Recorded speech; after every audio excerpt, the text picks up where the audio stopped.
Hi, everyone. Welcome to Life Edge, because life just doesn't have to be mediocre or afraid or scared or stuck in a home. But that's another issue. I am joined today by Dr. Susan Nash, who is coming to us. Are you in Oklahoma today? I'm in Norman. I'm at You're home in Norman. in my Okay. home office. And Harold Muliati is running the video switcher mixer. We've got a great guest today. Here we go.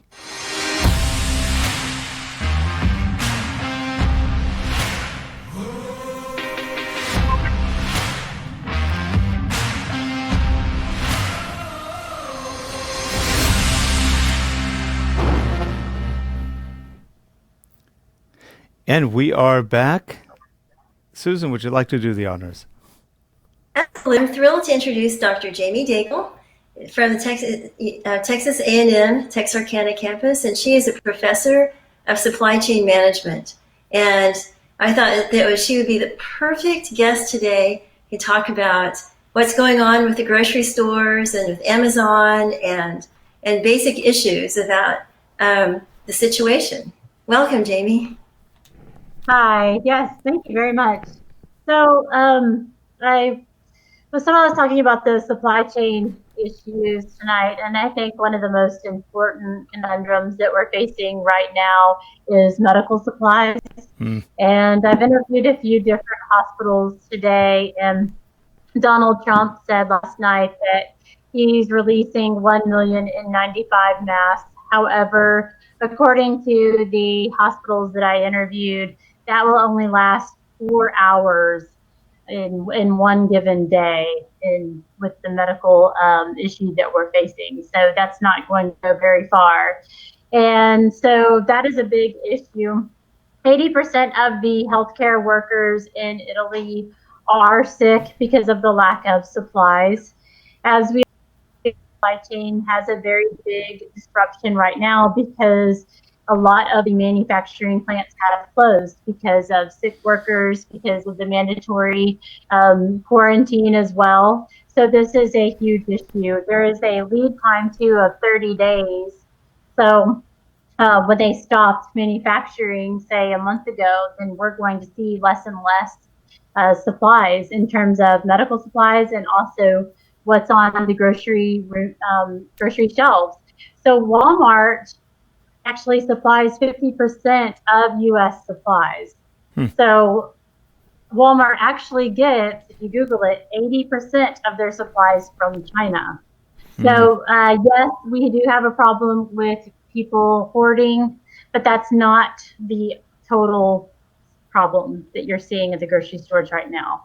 So with the 30-day lead time with manufacturing plants stopping operations because of people being sick, people being quarantined, then we just don't have the chance to catch up.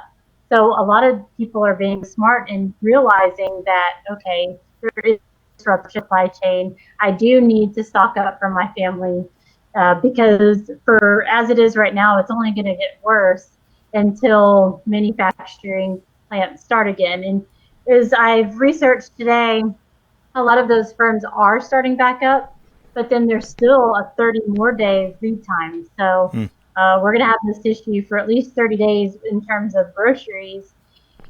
So in terms of the medical supplies, I'm not sure. So we the hospitals right now, they just can't order supplies. The vendors don't have the supplies. The vendors are on a backlog. The federal government said they released supplies, but they haven't. I've talked to a number of hospitals today. Nobody can get the supplies. And what they can't get are what's called a PAPRs, and those are positive air purifying respirators. So they're not able to get a hold of those. They can't get gowns. They can't get sanitation equipment. They can't get hand sanitizer. And there is absolutely no relief in sight. And so we have a really big problem because in order to properly care for people that are sick, we have to have supplies to A, keep our medical staff safe, and B, also to try to not cross-contaminate those that don't have the COVID-19 and those that are getting sick for, say, like a car accident or something like that. But if there's no way to do that, there's absolutely no way to do that. Now, Jamie, this is a point of curiosity because I know some people work in hospitals in different areas, and they're saying they're not even seeing any increase in patients right now. So I'm wondering how much of what's going on, because we haven't had that many cases in the U.S. yet. I think it's like 6,000 cases. That's way below the number of hospital beds that are available. I think the number was much larger than that for ICU. What's causing the shortage, or is it just a lack of planning period that nobody has enough inventory? So, well, because all the people have been sick in Italy and China and everywhere else in the world, they've been ordering all of these ventilators. They've been ordering the N95 masks. They've been ordering the hand sanitizer and everything else. So when it got to us, the vendors just don't have them. They've already been ordered up from all the other countries. So now there's a problem. And when most of this stuff is manufactured in China, then what are we going to do? Because China stopped manufacturing, there's a 30-day lead time. And so it's going to take a very long time to catch up. Now, as someone... Well, here's another thing, too. No, go ahead, Susan. Thank you. What's complicating the issue, too, is that for the last couple of years, we've had an increasing problem with containers and shipping containers. And so many of the shipping containers are just basically in the wrong place. Here's a mess, sorry. And so that complicates being able to get the supplies from China to the U.S. And then they're talking about basically not being able to fulfill orders. Round 3 of the COVID-19 battle. Round 1 is Asia, round 2 is Europe, now we're round 3. So I've heard of people, go ahead, this is in terms of being creative. People are sewing masks, cloth, going back to the old days. Actually, it's funny because M95s are, you've got to be trained to use them because within about 4 hours, you pretty much can collapse from lack of air. They're not the most friendly things to use, but they do protect to a certain point, much more than like a typical surgical mask, which is much lighter and you can breathe better. But Jamie, as a supply chain issue, isn't the real issue up front, going back years or decades, that we allowed a single supply chain almost? There are other countries that manufacture and produce, but nothing like what we have going to China. So we have almost a one-source vendor. And then when you have an emergency like this and everything collapses, wow, that supply chain didn't work too well. What happens now? Do you think people will start reevaluating what we do in the future with manufacturing, distribution, how we get things to us, how many countries have supply chain versus just one? What do you think? Well, I think that's a complicated question. So right now, people want to, save money. So they've been trying to outsource a lot of their supply chain, which fiscally has made a lot of sense. And so when you do that, you lose control when something like this happens. So I'm not sure what this will mean for the future, but I do know that they're going to have to try to do some more in-house manufacturing here in the States. But a lot of our stuff comes from China, so we're going to have to think about these things. Well, it's interesting. They went back to work about 3 days ago, 4 days ago, full bore. They're 100% back on, they said. Apple immediately yesterday released 4 new products, and people are going, huh? What? That was fast. They probably had it in the works, and they may have had some inventory or at least pre-production inventory. But it's interesting that they immediately came up with 4 products, and those will be released sometime soon. I don't think it's going to be very long. But is the average supply chain about a month from China? Is that about how long it takes to ramp up and get things over? So not only that, that's to get here, because a lot of it will go in by ship. So it will take 30 days because that's to go through customs. So we're not only having to wait for that, we're also going to have to wait for them to manufacture these goods. I mean, we could be Exactly. And then looking here's at. another, yeah. Oh, sorry. I was just going to ask you, Jamie. So we're talking about finished goods, but then the inputs too. So I was looking at some statistics about China and about manufactured goods in the world, even the ones that are manufactured ostensibly in Mexico or US. 90% have at least one Chinese component. Right. Yep, that's true. So, and just like Walmart, being 50% of our supplier here just for groceries, and 80% of that comes from China. I mean, obviously we are going to see a shortage on the shelves, and it is broader than just people buying groceries for 2 extra weeks instead of 1 week. in fact, it makes me think of different sieges that happened. And here's an apocalyptic scenario, and I apologize because my dissertation is all about apocalypse. But that so here's a scenario. You think about sieges, Charleston, and also St. Petersburg, and various sieges through the years history. It can be very easy to just break off the supply chain and put us as a nation under siege, and we would just be out of everything. And the second thing is that the heroes of those sieges turned out to be the cartels and mafiosi and traffickers. They already knew how to do, they had their own alternative informal supply chains. So I think we're in for some weird times. Oh, yeah. So what can we do proactively?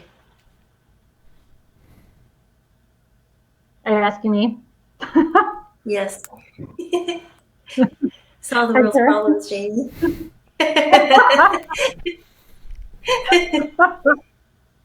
Well, I spent $650 today on groceries. I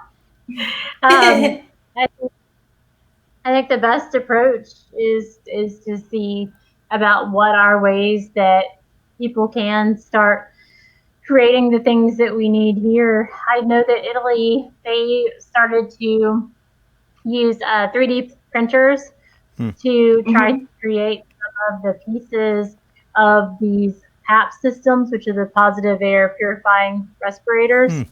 So there are some creative things that we can do to try to supplement.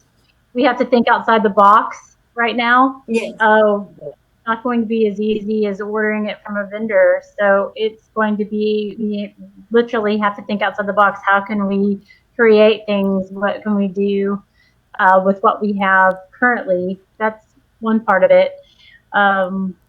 It's going to be some time. I'm really worried for the healthcare professionals. They really do need these N95 masks because the surgical masks are not going to protect them. And we don't want 80% of our healthcare workers sick like they are in Italy. I think that that's a real problem. So the government was right. The everyday person should not go out and buy them. That would help the supply chain. So I think we're going to have to come up with a new technology for the masks. And I was thinking about what do we have a huge, huge supply of? We have a huge supply of donated clothing, Goodwill stores and all that stuff. Maybe we can go through and hire people to or have people volunteer to mine those stores and create, refashion and repurpose DIY protective equipment or clothing, at least gowns, that it can be washed. And then we can also see what kind of new material that we might have that we can create new kinds of protective masks. For example, at least maybe they won't be the respirator ones, but at least they can be. So for example, there might be a coating and we could make a cloth mask and then spray it with a coating that makes it more difficult for particles to penetrate. Yeah, so Something that's good thinking, and it's really trying to think outside the box because the vendors are just inundated with orders, and I think that we're going to have a lot more issues because there's going to be a lot more sanitary requests as well. So a lot of the hospitals are, for instance, having to put tents around the entrances of their hospitals and things to protect the hospital. So there's going to be requests like that made. So there's a lot of unknowns right now too. I think. I know, like think about this. This is a tragic thought, but party supplies and people like where I work, we do a lot of events. So like imagine all the events where they had party tents.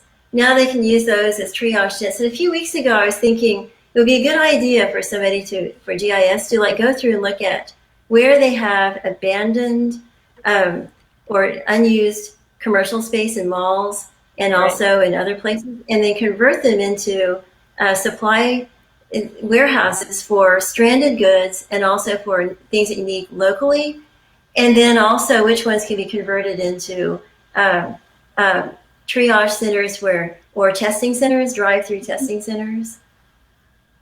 So instead of Wendy's, you go to I just thought it's a big coronavirus thing and the Wendy's thing. Yep. I know. Gallows humor, not really. In the oil industry too, we're looking at double black swan. So we're looking at the $20 oil plus the COVID-19. Anyway, we've just got to be creative as a nation and do everything we can to fight back. Did you hear that oil was about $23 a barrel last night? Yes. Wow. That's hideous. That was amazing. I was like, wow, I don't even think it was that cheap back in the 70s. It's a last man standing approach. Mm-hmm. Yeah. And the last man standing will be all skinny and bloody, but he'll have all the stuff. They had some cartoon on, I forgot where it was, but it was the 4 horsemen of the apocalypse, but they weren't on horses. They were just cadavers. And each one had, something wrong with him, and he was carrying something. I was going, ooh. It was just a bad cartoon, but it really kind of brought home the point that it's not looking good. From a supply chain perspective, we tend to be in a just-in-time kind of mentality where we don't order a lot of inventory. Is there a lot of inventory out there that isn't here or other places, or does China still maintain some inventory that they just weren't shipping? I doubt it. I bet you that they have to manufacture it. We have a just-in-time supply chain, right? Right. Well, they do too, because they've been terribly in debt for all of the capital expenditures, and China's growth for the last several years has been based on exporting technology in infrastructure projects called the Belt and Road Initiative, and coincidentally in Iran, and all through Africa, but they collateralize the product that they're of the country, and so they don't take cash in payment. So they send their entire crews, they send all the raw materials, just basically kits, and they go and build a bridge or ports or whatever, and then and so that explains why there's so much movement. It's not just tourists; it's people who are living in these remote camps, going back and forth to like Wuhan. So ostensibly, Africa will be really affected because there are so many Chinese camps, and they live together in their own communities. They're kind of like mining communities where they have the company store and the company barracks and all that, housing. And in Africa, I was reading an article, they said, we've set up friendship stations. They sent their own police but they call them friendship stations. But they were trying to help. Well, they said they're trying to help bridge the cultural divide. That's good. So essentially, we're not in a very good situation, and the longer it goes, the worse it's going to get in terms of the economy and everything else. Stock market tanking. You've got supplies not around. People just desperately need toilet tissue for whatever reason. I don't know why that's the main. We're all trying to figure out why toilet tissue of all things. Any idea on that one, Jamie? Why toilet tissue? Well, most of it's manufactured in China. So. Well, no, they said most of our toilet tissue comes from Canada, which is interesting. I didn't know that. I know that a lot of manufacturing happens. Let's see.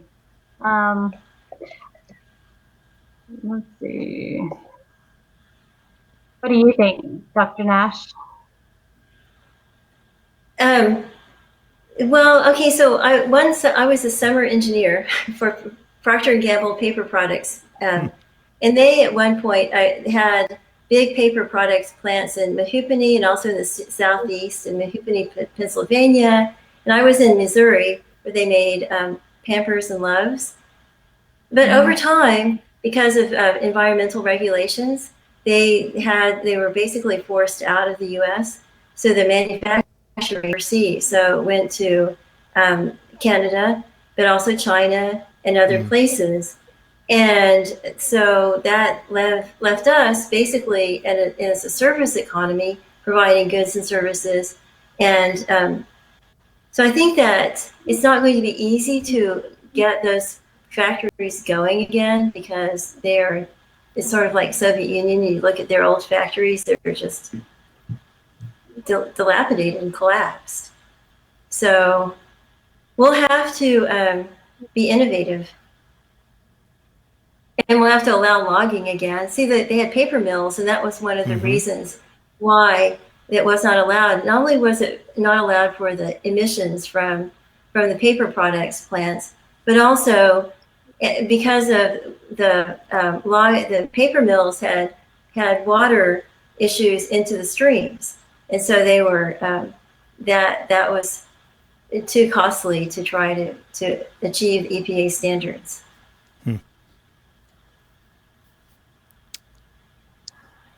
Good times ahead. It's going to be interesting. How long do you think this is going to last? And we've heard some really crazy ideas. It's going to take 18 months. Other people are saying a year, and the government seems to be looking at the end of March or the beginning of April. So it's going to be interesting. How long do you think we're going to have to be in this situation before? I think there's a couple of things that could happen. We may get people starting to rebel if we go into a more martial law kind of situation, which some states are threatening. Some aren't. Surprisingly enough, we live in California here, and they haven't talked about martial law that much, so that's good. But New York, Connecticut, Jersey, and Pennsylvania are all talking about putting National Guard and troops to keep people indoors. That's a little scary. So how long do you think this will last before the economy bursts? That's another issue. Well, I'll tell you what I do think by talking to I talked to a couple of people in the CDC today. They say that if we do not get people to stop conglomerating and being in the same vicinity of each other, and we don't stop people from going out in the community, and people don't stop social distancing, then it's going to take a substantially a lot longer. So if we don't start doing measures quickly, it will be way, way longer. But if we started to do things like martial law, like to quarantine, then I have to say 2 months. But I think that that's probably not going to happen. So because of that, it'll be longer than 2 months. So in the best case scenario, everybody quarantines and everybody listens, 2 months. Which is a long time. And here's the thought too.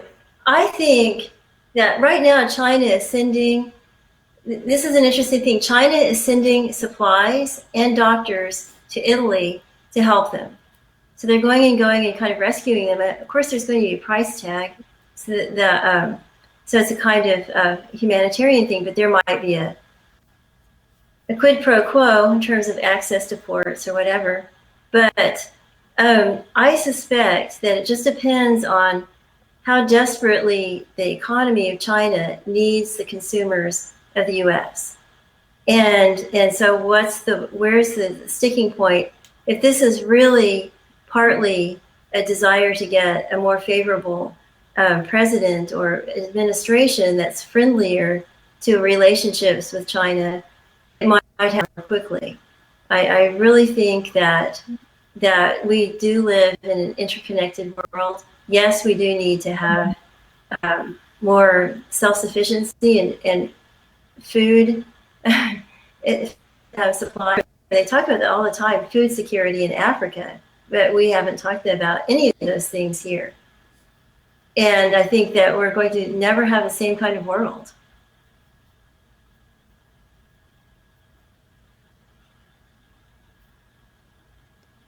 The deafening silence. Anyway. Yeah. It's I think everybody's pondering what's going on right now. Aside from you have the upfront story, but there's always a back channel of something going on, and there's all sorts of theories and what's being said on TV and not, etc. But we are at a time, and Dr. Jamie, really appreciate you coming on and sharing with us. And like you said, this is a complex problem. It's not something that easy. Too many interconnected pieces. So, patience to all of us at this point, and hope we get through this quickly. Susan, thanks. We're so fortunate to have you, Dr. Daigle, as an expert in the field, because your knowledge is just really what this nation needs right now. Well, thank you. I appreciate it. Well, you guys take care. Be safe out there. Make sure that you stay away from people. Listen to the guidance. Yeah. Beaches. Yep. Sounds good. And for everybody watching, thank you. If you have any comments, leave them down below in the comment area, and we will get back to you. Have a good one, everyone. Thanks. Thank you. Thank you.